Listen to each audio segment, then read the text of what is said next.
21 ஆண்டுகளாக நான் வட இந்தியாவிலே மிஷனரி பணியை செய்வதற்கு ஆண்டவர் உதவி செய்தார். ஆண்டவருடைய பெரிய ஒரு திட்டம் இப்படி இருந்தது. 20 ஆண்டுகளை முடித்த பிறகு நாங்கள் குடும்பமாய் ஜெபித்த பொழுது, நான் ஏற்கனவே இணைந்து ஊழியம் செய்து கொண்டிருந்த அந்த குழுவிலிருந்து கர்த்தர் நான் வெளியே வந்து இன்னொரு தரிசனத்தை நிறைவேற்றுவதற்கு ஓட வேண்டும் என்று சொல்லி நான் யோசித்தேன். 20 வருஷத்திற்கு முன்னாடி சொல்லி இருந்தால் பரவாயில்லை, 20 வருடம் இதை ஓடி முடித்த பிறகு அந்த 20 வருட காரியங்கள் எல்லாவற்றையும் நீ கொடுத்து விட்டு புதிதாய் நான் காண்பிக்கிற இந்த வழியிலே ஓட வேண்டும் என்று சொல்லி கொஞ்சம் திகைப்பு இருந்தது, கொஞ்சம் நடுக்கம் இருந்தது, எப்படி இதை செய்வது என்கிற யோசனையோடு கூட.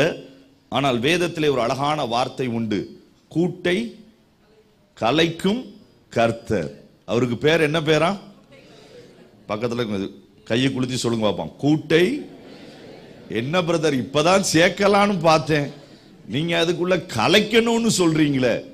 இந்த கூட்டை அவர் கலைக்கிறதே உங்களை கொண்டு புதிய கூட்டை கட்டுவதற்கு தான். அல்லேலூயா. இன்னொரு கூட்டிலே நீ குஞ்சாய் இருப்பதை காட்டிலும் நீங்கள் கழுகாய் எழுந்து இன்னொரு கூட்டை கட்டுவதுதான் கர்த்தருக்கு பெரிய விருப்பம்.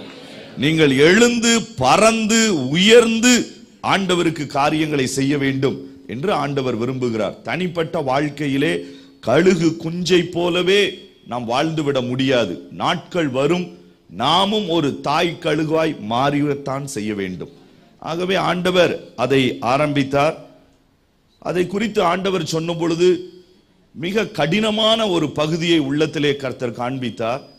காசியிலிருந்து காட்மாண்டு வரைக்கும். காசி நீங்க எத்தனை பேர் போயிருப்பீங்கன்னு தெரியல. வட இந்தியாவுக்கு நீங்க வந்தீங்கன்னா கட்டாயம் நீங்க வந்து அதை இந்த ஏரியாக்களை பாருங்க. ரொம்ப அழகா இருக்குன்றதுக்காக இல்ல, அந்த ஏரியாக்கள்ல தான் இந்தியாவினுடைய முழு இந்தியாவிற்கும் சாமியார்களை அபிஷேகம் பண்ணக்கூடிய நிர்வாண சாமியார்கள், அகோரிகள் என்று சொல்லப்படக்கூடியவர்கள் அங்கேதான் இருக்கிறார்கள். அவர்கள் சாப்பிடுகிற சாப்பாடு எது தெரியுமா? அங்கே எரிக்கக்கூடிய அந்த மாமிசத்தை ஒரு பீஸ போல கட் பண்ணி அதைத்தான் சாப்பிடுவாங்க. நர மாமிசத்தை கட் பண்ணி சாப்பிடக்கூடியவர்கள் அவர்கள் அகோரிகள் என்று சொல்லப்பட்டாலும், நிர்வாணிகளாய் இருந்தாலும், தேசத்தினுடைய பெரிய பெரிய தலைவர்கள், பெரிய பெரிய பொறுப்பிலே இருக்கிறவர்கள். தேர்தல் வருவதற்கு முன்பு நீங்க பார்த்தீங்கன்னா வாரணாசி ஏர்போர்ட்ல கிட்டத்தட்ட எல்லாருமே அங்க வந்துருவாங்க. அப்படி சொல்லலாம். குகைகளிலே அண்டர் கிரவுண்டிலே அவர்களுடைய காரியங்கள் இருக்கும். அங்கே போய் அவர்களுடைய ஆசீர்வாதத்தை வாங்கிவிட்டு வருவார்கள். மிக கடுமையான ஒரு பகுதிகள் அந்த ஏரியா முழுவதும். அதே போல காட்மாண்டு உலகத்தினுடைய ஒரே ஒரு இந்து நாடு என்று சொல்லி அழைக்கப்படக்கூடிய நேபாள் தேசத்தினுடைய தலைநகர். அங்குதான் அந்த பசுபதி நாத் என்று சொல்லப்படக்கூடிய கோவில் இருக்கிறது. அந்த கோவிலினுடைய அடியிலிருந்து தான் பாக்மதி என்கிற ஒரு ஆறு ஓடுகிறது. அந்த ஆறு தான் அவர்கள் வணங்கக்கூடிய தெய்வத்தினுடைய தலையிலிருந்து வருவதாய் அவர்கள் நம்புகிறார்கள். அங்கேயும் இதே அகோரிகளினுடைய ஆட்சிகளை நீங்கள் பார்க்க முடியும்.